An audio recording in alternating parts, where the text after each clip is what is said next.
Peter Mallouk of Creative Planning is still with us. Peter, you don't need to wade into politics, don't worry, but it's probably, we're now politicizing the Fed, we're politicizing the jobs number. Yeah. That's not a market confidence building headline, no, I don't think.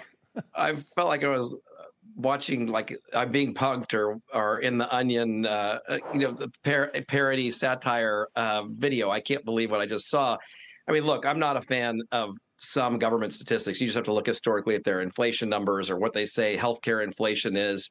I'm not a fan of the way Fed handled COVID. I think it widened the gap between the rich and the poor and created a big asset bubble. But this is not healthy. We can't have a set of numbers come out and fire somebody that served under numerous administrations in various roles because you don't like the numbers. Plus, Trump wants Powell to cut rates. These are the kind of statistics that the market today is telling us. The bond market is saying we went from a 30% chance Powell's going to cut rate to more than 50%. That's why the stock market's reacting negatively.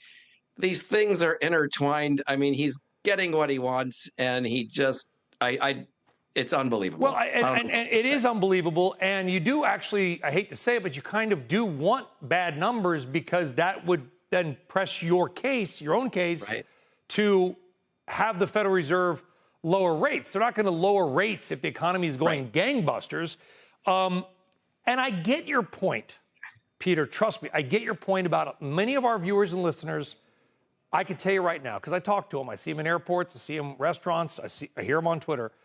They don't trust government numbers. Fine. That's fine. And there's reason to not trust all of them through either just human error or things get adjusted, whatever.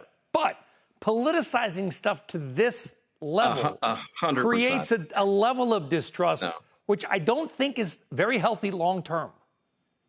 No, I think it sends a bad message to the markets and to everybody. It doesn't matter what side of the aisle you're on. You can't have an announcement you don't like and fire somebody the next day and say it was for reasons that have gone on for 5 or 10 years. That obviously sends a chilling effect. Markets do not like chilling effects. They're not going to. It's not going to respond super favorably to this.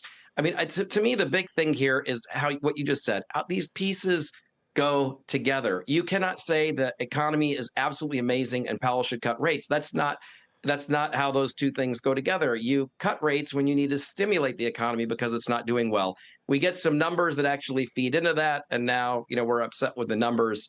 I think it would just play out. We'd see a rate cut towards the end of the year. We'd start to see the market respond favorably, and everything would work out the way he wanted. And so I can't believe I saw that announcement in real time. Well, it's hard to know. I don't know, and it's unclear if she has been fired or she will be fired. Trump's tweet or social media post was that he's ordered his team to fire her. So I don't know what that means in the grand scheme.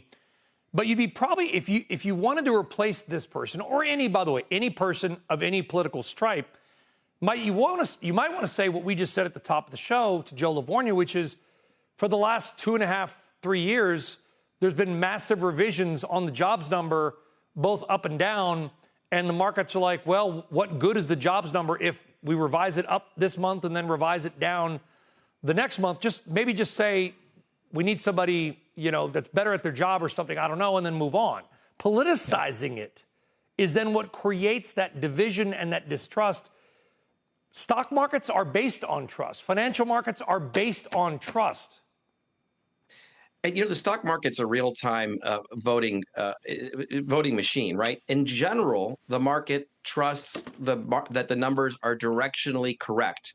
That's why when we see job numbers get revised in the wrong direction for worse, the market reacts negatively. If it did not trust the government numbers at all, it wouldn't react negatively, right? And then the bond market adjusts its expected rate cut in the future because it's a voting machine saying we expect that this news is bad enough to feed other problems that will create a cut in the future. So, the numbers aren't perfect. I don't love all the numbers. I don't love all the decisions the Fed has made. Obviously, these are two different things.